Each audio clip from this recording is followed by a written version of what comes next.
Good evening students. Measure of central tendency में आज हम बात कर रहे हैं मोड के बारे में। केंद्रीय प्रवृत्ति का तीसरा और एक महत्वपूर्ण माप है जिसको जेड के द्वारा प्रदर्शित किया जाता है। यह फ्रांसीसी भाषा के शब्द ला मोड से बना है। ला मोड जिसका अर्थ होता है फैशन या ट्रेंड, अर्थात जो कुछ ट्रेंड में है, फैशन में है, चलन में, प्रचलन में है, उसी को हम मोड कहते हैं। अगर इसको सांख्यिकी रूप से देखा जाए तो बहुलक किसी श्रेणी या श्रृंखला के उस मूल्य को कहते हैं जो उस श्रेणी में सबसे अधिक बार आता है, यानी जिसकी रिपीटेशन सबसे ज़्यादा बार होती है, जो बार बार आता है, उसे ही हम मोड कहते हैं। साधारण शब्दों में बहुलक श्रेणी में अधिकतम आवर्ती या बारंबारता का मूल्य होता है जिसके आसपास भी मूल्यों का अधिकतम जमाव होता है। बहुलक भी माध्यिका की भांति स्थितिजन्य औसत है। जब हमने बात की थी औसत के टाइप के बारे में तो हमने बात की थी पोजिशनल और मैथमेटिकल। तो पोजिशनल में हमने मीडियन के बारे में बात की थी, तो दूसरा है मोड। इंडिविजुअल श्रेणी में जो मोड वैल्यू है इसको आइडेंटिफाई करना बहुत ही आसान होता है। जो भी डाटा लिखे होते हैं उनमें हम ये देखें कि कौन सा डाटा है जो बार बार लिखा गया है, यानी जिसकी रिपीटेशन है सबसे ज़्यादा बार हुई, वही बहुलक होता है। जैसे इस एग्जाम्पल में केवल 7 ऐसी संख्या है जिसकी रिपीटेशन 5 बार हुई है, तो यहाँ पर मोड वैल्यू 7 हो जाएगी इसकी। इसी प्रकार इसको हम दूसरे और डिफरेंट टाइप के जो सीरीज आती हैं हमारी डिस्क्रीट और कंटिन्यूस सीरीज़, उनमें भी इसको इसी प्रकार से आइडेंटिफाई करेंगे। देन हम सबसे पहले बात करते हैं मोड निकालने के जो मेथड हैं उनके बारे में। मोड निकालने की जो विधियां दे रखी हैं हम उनके ऊपर बात करते हैं। देखिए यहाँ एक डेफिनेशन पढ़ लेते हैं इसकी कि बहुलक वितरण का वह मूल्य है जिसके आसपास की इकाइयाँ अधिक से अधिक केंद्रित होती हैं, यानी सर्वाधिक घनत्व की स्थिति ही मोड कहलाती है। क्रोक्सटन एवं काउडन के अनुसार किसी वितरण का विशिष्टक वह मूल्य है जिसके चारों ओर श्रेणी की अधिक से अधिक इकाइयाँ केंद्रित होती हैं।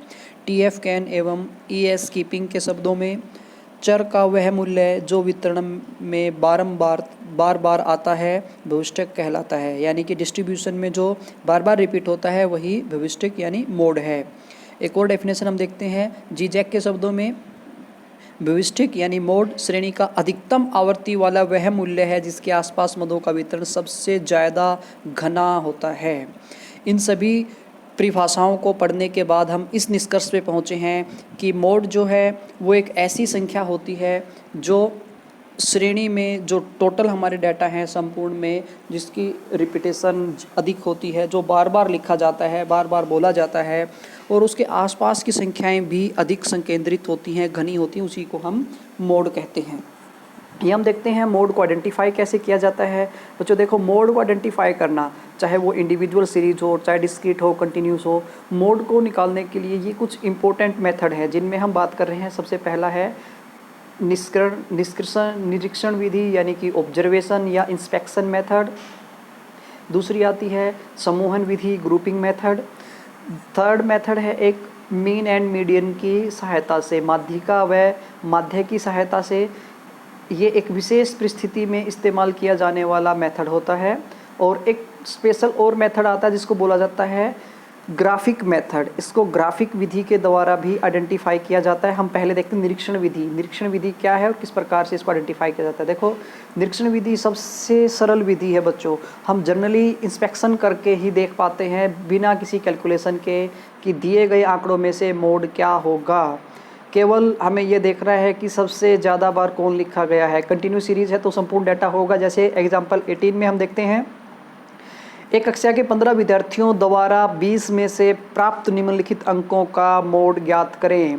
अब अंक जो दे रखे हैं हमें उसको केवल एक नज़र दौड़ा करके देखना है और हमें ये फाइंड आउट करना है कि कौन सी ऐसी संख्या है जो सबसे ज़्यादा बार आई है इसके अंदर। तो यहाँ से हम देखते हैं, नोट करते कौन सी संख्या सबसे ज़्यादा बार आई है। आप देखें, केवल जो आपने पहचाना है इसको देख करके वही इसका मोड है। तो इसका मोड क्या है बच्चों? देखो, कौन सी संख्या ऐसी बार बार रिपीट हो रही है? 17। आप सबका आंसर यही होना चाहिए कि जो 17 है वो बार बार रिपीट हो रहा है। अगर इसको हम सीरीज़ में एक साथ लिख के देखें तो जो 14 है ये 2 बार था, तो 14 14, फिर 15 15, 16 16, 17 17, 17 17, यानी कि 17 ही एक ऐसी वैल्यू है जो 4 टाइम रिपीट हुई थी डाटा में, तो इसका मोड क्या हो गया, 17 हुआ। तो इस प्रकार से हम केवल इंस्पेक्शन से ही, केवल ऑब्जर्वेशन से ही आंकड़ों में मोड वैल्यू बता सकते हैं। ये जो हमारी इंडिविजुअल सीरीज होती है इसमें सबसे सरल और स्पष्ट विधि होती है। इसी प्रकार जब हम बात करते हैं डिस्क्रीट मेथड में, डिस्क्रीट मेथड जहाँ फ्रीक्वेंसी भी आ जाती है, वहाँ हम इस विधि का उपयोग करते हैं। तो देखिए यहाँ पर नंबर ऑफ आइटम यानी जो फ्रीक्वेंसी दे रखी है हमें वो देखनी है। फ्रीक्वेंसी किसकी सबसे बड़ी है, सबसे बड़ी फ्रीक्वेंसी है 225 की, तो यहाँ पर मोड क्या हुआ, 225 हुआ। लेकिन बच्चों यहाँ फ्रीक्वेंसी बहुत ज़्यादा बड़ी है दूसरी संख्याओं से, इसीलिए हम क्लियर बता पाए कि 225 मोड है।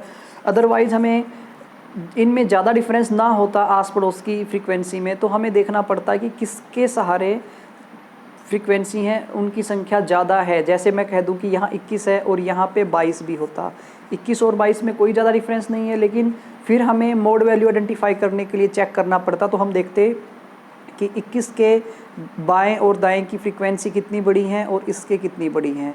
जिसके फ्रीक्वेंसी ऊपर या नीचे कोई एक वैल्यू ना होती है तो वो 0 मान लिया जाता है। अब अगर 22 होता तो 22 के एक साइड 0 एक साइड 4 है, तो टोटल कितना हुआ, ये केवल 4 हुआ इसकी पड़ोसियों का टोटल। इसके एक साइड में 8 है, एक साइड में 6 है, इनका टोटल हो गया 14। इसका किसकी वैल्यू ज़्यादा आ रही है, किसके लिए ज़्यादा आ रही है, तो यानी कि यहाँ पर डाटा का संकेंद्रण ज़्यादा हुआ है तो मोड वैल्यू यही बन जाएगी। इस प्रकार जब हमारे सामने जो फ्रीक्वेंसी दी जाती है डिस्क्रीट सीरीज होती है, तो हम फ्रीक्वेंसी केवल उसी वैल्यू की ना देखें जो सबसे बड़ी है, बल्कि ये भी देखें कि उसके निकटतम संख्याएं भी किस प्रकार से डिस्ट्रीब्यूट हैं। क्योंकि हमने मोड की डेफिनेशन में साफ साफ पढ़ा था कि अधिकतम आवर्तियों का संकेंद्रण जहाँ पे होता है, घनत्व सबसे ज़्यादा जहाँ पाया जाता है वही मोड होगा। देखिए हम इसमें बात करते हैं दूसरी विधि जो इंस्पेक्शन के बाद हमने इस्तेमाल में लानी है, वो होती है समूहन या ग्रुपिंग मेथड। कई बार क्या होता है बच्चों, ऐसे सिमिलर डाटा हमारे सामने आ जाते हैं कि हम इंस्पेक्शन से कंफ्यूज हो जाते हैं कि कौन सा मोड होगा, जिसमें 2 या 2 से ज़्यादा वैल्यू हैं वो मोड आ रहे हों। यानी कि देखिए यहाँ साफ साफ दिया गया है, श्रेणी में 2 या 3 या ज़्यादा मोड आ रहे हों तब हम ग्रुपिंग मेथड का इस्तेमाल करते हैं। आवर्तियाँ अनियमित रूप से कभी बढ़े और कभी घटे तब हम इसका इस्तेमाल करेंगे। अधिकतम आवर्तियाँ केंद्र में न होकर के किनारों के ऊपर नज़र आ रही हो तब हम इसका इस्तेमाल करेंगे।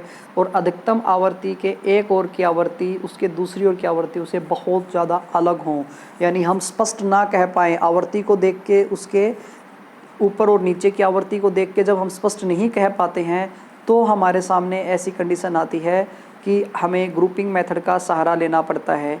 जब ग्रुपिंग मेथड में हम काम करते हैं तो हमें ग्रुपिंग मेथड में 2 विधियां अपनानी पड़ती हैं। एक होता है समूहन तालिका यानी ग्रुपिंग टेबल, और दूसरी बनती है विश्लेषण तालिका एनालिसिस टेबल। 2 टेबल हम बनाते हैं, फिर हम अपनी ग्रुपिंग विधि को कंप्लीट कर सकते हैं। देखिए किस प्रकार से ये टेबल काम करती है। हम आगे बढ़ते हैं। यहाँ पे सबसे पहली स्थिति में हम बनाते हैं ग्रुपिंग टेबल। ग्रुपिंग टेबल में बच्चों हमें क्या काम करना होता है, देखिए अपनी जो फ्रीक्वेंसी है उसको हम एक कॉलम मान लेते हैं। हमने फ्रीक्वेंसी को फर्स्ट कॉलम मान लिया है इसके अंदर। देन सेकंड कॉलम में हम क्या करेंगे, पहली 2 फ्रीक्वेंसियों को जोड़ेंगे, पहली जमा दूसरी फ्रीक्वेंसी, फिर तीसरी जमा चौथी फ्रीक्वेंसी, पांचवी छठी, इस प्रकार फ्रीक्वेंसी का जोड़ कर करके सेकंड कॉलम में हम लिखते चले जाएंगे। देन थर्ड कॉलम की बात हम करते हैं, तो थर्ड कॉलम में हमें क्या करना है बच्चों, यहाँ देखते हैं। थर्ड कॉलम में हम पहली एक आवर्ती को छोड़कर बाकी 2-2 आवर्तियों को जोड़ते चले जाएंगे, यानी कि सिर्फ फर्स्ट को छोड़ना है। उसके बाद में सेकंड प्लस थर्ड, इसके बाद फोर्थ प्लस फिफ्थ, इसके बाद में सिक्स्थ प्लस सेवन्थ, इस प्रकार से हम 2-2 को जोड़ते चले जाएंगे। इस प्रकार से हमारा थर्ड कॉलम है वो बन जाएगा। फोर्थ कॉलम में हम बात करें तो इसमें ऊपर से तीनों आवर्तियों का जोड़ हो जाएगा। अब हम 3 के सेट पे चल पड़े हैं, तीनों आवर्तियाँ फर्स्ट सेकंड थर्ड तीनों को जोड़ दें और उसका जो भी जोड़ आता है वो हम हमारे फोर्थ कॉलम में लिख देंगे। फोर्थ कॉलम में जो भी इनका जोड़ आएगा, ऐसे ही फिर नेक्स्ट थ्री कंटिन्यू करते जाएंगे। Fourth, fifth, six, seventh, eighth, ninth सबका जोड़ यहाँ इस कॉलम में लिखते चले जाएंगे। ये कॉलम बन जाएगा हमारा। देन हम बात करते हैं फिफ्थ कॉलम और सिक्स्थ कॉलम के ऊपर। फिफ्थ कॉलम में हम पहली एक आवर्ती को छोड़ देंगे, पहली एक आवर्ती को छोड़कर शेष आवर्तियों के 3-3 का जोड़ करते जाएंगे। यानी फर्स्ट को छोड़ा, सेकंड, थर्ड, फोर्थ, सेकंड को जोड़ेंगे, थर्ड को और फोर्थ को जोड़ेंगे। देन फिर फिफ्थ, सिक्स, सेवन्थ इनको जोड़ते चले जाएंगे। इस प्रकार लास्ट तक जोड़ते चले जाओ। लास्ट में कुछ शेष रह जाता है, 1 या 2 फ्रीक्वेंसी, तो उनको छोड़ देंगे। ऐसे ही जोड़ने के बाद हमारा फिफ्थ कॉलम बन गया है। देन सिक्स्थ कॉलम पे जाते हैं, जिसमें पहली दोनों को छोड़ दिया जाता है। फर्स्ट 2 फ्रीक्वेंसी को छोड़ करके नेक्स्ट 3 को हम सम करते जाएंगे, टोटल करते जाएंगे उनका, और हमारे सामने सिक्स्थ कॉलम आ जाएगा। अब हमें क्या करना है, इन सभी 6 कॉलम में इस प्रकार हमने 6 कॉलम हमारे क्रिएट कर दिए हैं। देखो मैं एक बार थोड़ा सा रिपीट कर रहा हूँ। फर्स्ट कॉलम है, देन हमारा सेकंड कॉलम है, देन हमारा थर्ड कॉलम बना हुआ है, फिर हमारा फोर्थ कॉलम बना, फिफ्थ कॉलम और sixth column. First column as it is जो फ्रीक्वेंसी गिवन है उनका बना होता है। जो हमारा सेकंड कॉलम है, फर्स्ट कॉलम फ्रीक्वेंसी का है, सेकंड कॉलम में पहली जमा दूसरी फ्रीक्वेंसी को जोड़ते जाएंगे। पहली, दूसरी, तीसरी, चौथी, पाँचवीं, छठी इनका जोड़ यहाँ लिख देंगे। अगले कॉलम के अंदर 2-2 को जोड़ेंगे। एक पहली जो फ्रीक्वेंसी उसको छोड़ के दूसरी जमा तीसरी, सेकंड प्लस थर्ड को जोड़ा है। अगले कॉलम में हम तीनों को एक साथ जोड़ देंगे। तीनों को किनको? पहली जमा दूसरी जमा तीसरी को। अगले कॉलम में एक छोड़ के फिर जमा दूसरी जमा तीसरी जमा चौथी को। और अगले कॉलम के अंदर हम क्या करेंगे, ऊपर की दोनों छोड़ेंगे, तीसरी फ्रीक्वेंसी प्लस चौथी फ्रीक्वेंसी प्लस पाँचवीं फ्रीक्वेंसी, इनको इस क्रम में जोड़ते चले जाएंगे। और सबसे इम्पोर्टेंट क्या है, सभी के जोड़ में से जितनी भी वैल्यू हैं सबके जोड़ में से जो सबसे बड़ी वैल्यू आएंगी उन बड़ी वैल्यू को हर एक कॉलम में से हम आइडेंटिफाई करते चले जाएंगे। बड़ी वैल्यू जो आएगी उसको हर एक कॉलम में से हम मार्क कर लेंगे, राउंड कर लेंगे या अंडरलाइन कर देंगे। इस प्रकार हमने एक काम हमारा कंप्लीट कर दिया है इस क्वेश्चन का, वो होता है ग्रुपिंग टेबल बनाना। अब दूसरा काम हमारा क्या आता है, एनालिसिस टेबल से रिलेटेड विश्लेषण सारणी जब हम बनाते हैं उस विश्लेषण सारणी में हम एक साइड में हमारे डाटा, दूसरी ओर हम फ्रीक्वेंसी लिखते हैं। और उन डाटा के ऊपर जितना भी हमारे फ्रीक्वेंसियाँ जो हमारी कॉलम के अकॉर्डिंग आई हैं उनके हम रैंक उनको देते चले जाते हैं। देखिए किस प्रकार से हम कैलकुलेशन में हम दिखाते हैं इसको। ये क्वेश्चन है जो पीछे का क्वेश्चन था, इसी क्वेश्चन की इन्होंने यहाँ पे ग्रुप बना रखे हैं। फर्स्ट है फ्रीक्वेंसी जहाँ पर लिखी हुई थी इसी ग्रुप को, सेकंड ग्रुप जिसमें पहली और दूसरी फ्रीक्वेंसी को जोड़ा गया है, थर्ड ग्रुप जिसमें दूसरी और तीसरी को जोड़ के लिखा गया है, फोर्थ में फर्स्ट सेकंड थर्ड को, इसमें फिफ्थ ग्रुप में सेकंड थर्ड फोर्थ फ्रीक्वेंसी को जोड़ा है, लास्ट में थर्ड फोर्थ फिफ्थ को जोड़ करके लिखते चले गए हैं। सबसे बड़ी इसमें 21 है, इसको मार्क किया है। इसके अंदर सबसे बड़ी फ्रीक्वेंसी 27 है, इसके अंदर 29 है, इसके अंदर 32 है, इसके अंदर 35 है और इसके अंदर 31 है। अब हम क्या देखते हैं, इसको एनालिसिस टेबल में कैसे कन्वर्ट करेंगे। देखिए यहाँ पर हमने एनालिसिस टेबल बना दी है। टेबल में एक और हमने दिखा रखे हैं, देखिए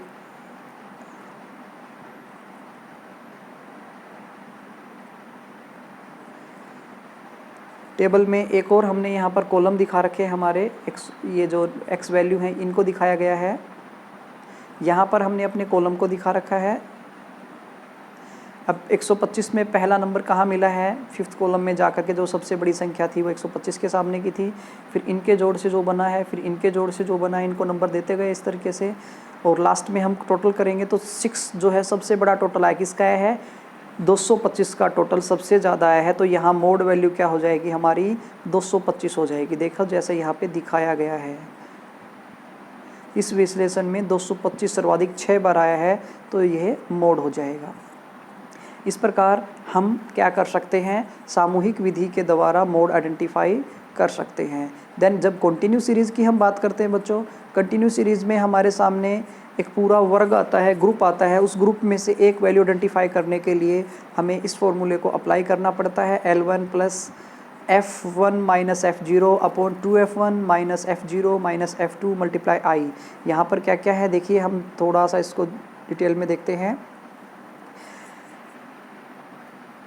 मोड वैल्यू इक्वल होती है L1 जो बहुलक वर्ग हमारा आएगा उसकी लोअर लिमिट होती है, F1 बहुलक वर्ग की आवर्ती है, F0 बहुलक वर्ग से पहले की आवर्ती, F2 उसके नीचे की बाद की आवर्ती, और I जो है उसका इंटरवल, क्लास इंटरवल, जो हमारा मोड वैल्यू जिसमें आएंगी उसका इंटरवल कितने का है तो वो हो जाएगा। इसको हम इस फॉर्मूले में रखेंगे तो हमारी सारी वैल्यू है वो कैलकुलेट हो जाएंगी। जैसे इस क्वेश्चन को अगर किया जाता है तो इस क्वेश्चन को हम करते हैं, हम देखते हैं कि यहाँ सबसे बड़ी वैल्यू क्या है बच्चों, आवर्ती सबसे ज़्यादा किसकी है, 38 की है। इसके पड़ोस की आवर्तियाँ भी बड़ी हैं, इसलिए हमारी जो मोड क्लास बन जाएगी यहाँ से कौन सी होगी, ये बन जाएगी हमारी मॉडल क्लास, बहुलक वर्ग। इस बहुलक वर्ग में L1 क्या होगा, 18 सबसे छोटी संख्या है इसकी, बहुलक वर्ग की निम्नतम ऊपरी संख्या क्या है, 24 है, इसलिए L1 18 प्लस।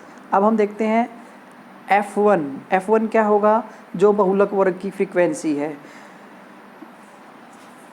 सॉरी बच्चों बहुलक वर्ग की जो फ्रीक्वेंसी है वो हमारी F1 बन जाती है। अब बहुलक वर्ग की फ्रीक्वेंसी है ये 38 माइनस F0।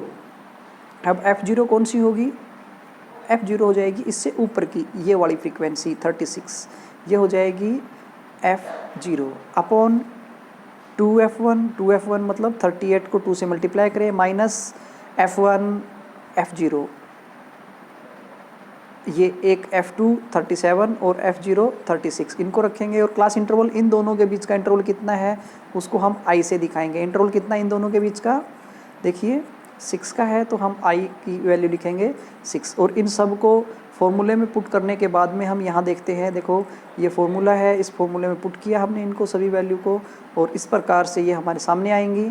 इसको हम कैलकुलेट करेंगे, देन हमारे लिए जो वैल्यू आएगी एक वो निकल के हमारे सामने आ जाएगी, जिसको कि हम इसका मोड कहेंगे 22।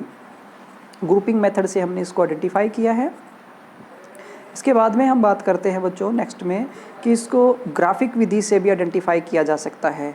ग्राफिक विधि से इसको आइडेंटिफाई करने के लिए हम क्या करते हैं, सबसे पहले ऐसे ही आयत चित्र बनाते हैं, हमने जो स्टार्टिंग में सीखा हुआ था। एक साइड में y-x के ऊपर हम